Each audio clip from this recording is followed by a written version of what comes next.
नमस्कार दोस्तों, न्यूज़ का हिंदी में आप सभी का स्वागत है। वित्त मंत्री निर्मला सीतारमण ने बुधवार को बजट पेश किया। इसके बाद विपक्ष ने मोदी सरकार पर आरोप लगाया कि यह बजट चुनावी है। जानकारों का कहना है कि यह बजट 25 साल का रोड मैप है।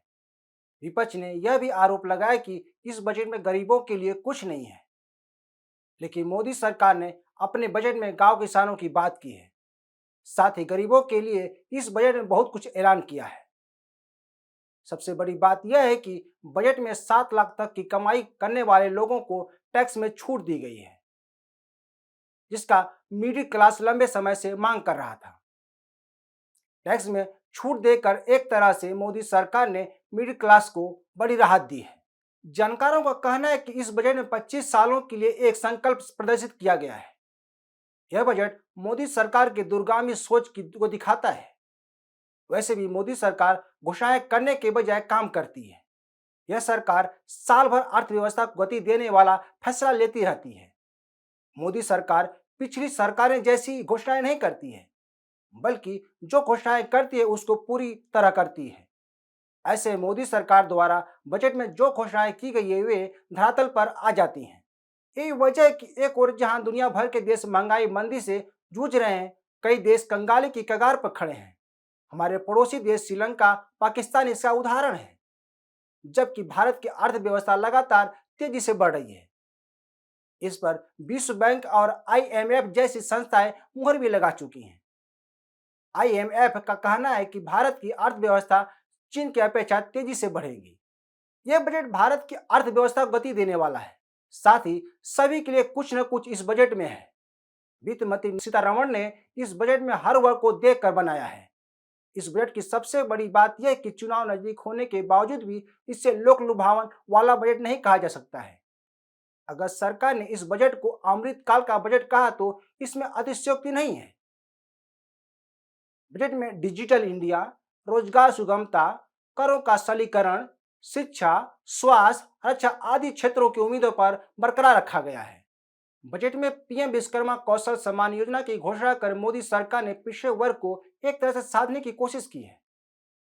इस योजना से लुहार, बढ़ई, बुनकर, कुम्हार जाति के लिए यह योजना उनके जीवन स्तर को उठाने में महत्वपूर्ण भूमिका निभा सकती है।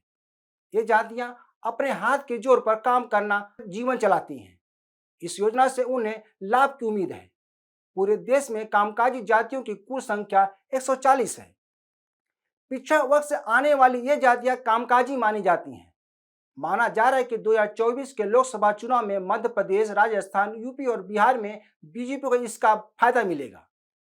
भले एक जाति का बड़ा वोट बैंक ना हो, लेकिन कई जातियां को मिलाकर एक वर्ग बनता है। माना जा रहा है कि अगर सभी जातियों का वोट शामिल कर लिया जाए तो यह आंकड़ा बड़ा हो सकता है। बताया जा रहा है कि बीजेपी ने यूपी में 2017 और 2022 में इसी फार्मूले पर रणनीति बनाकर इस सत्ता पर काबिज हुई थी।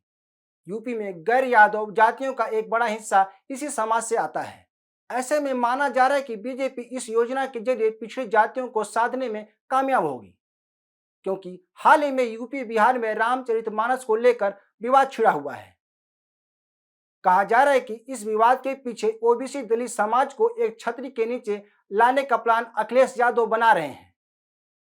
बताया जा रहा है कि इस योजना से बीजेपी पिछड़े वर्ग को लुभाने की कोशिश की है।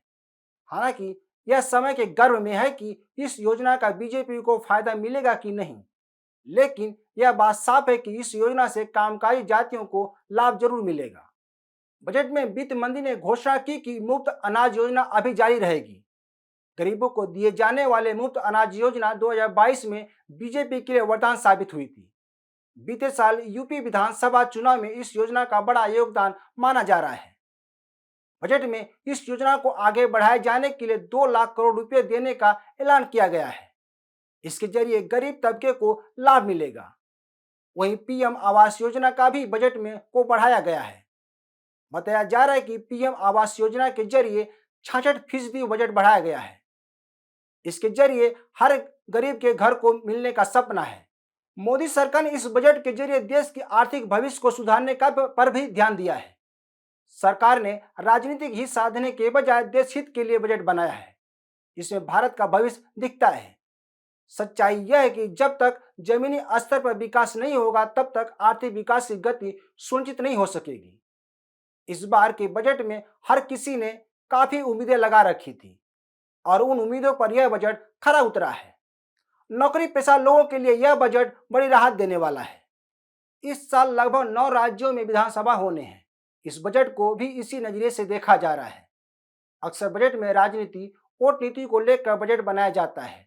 इतना नहीं, सरकार अपनी छवि को भी सुधारने का प्रयास करती है।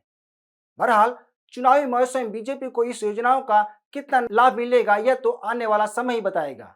तो दोस्तों, आज के लिए बस इतना ही। इस वीडियो को शेयर, लाइक और कमेंट जरूर करें।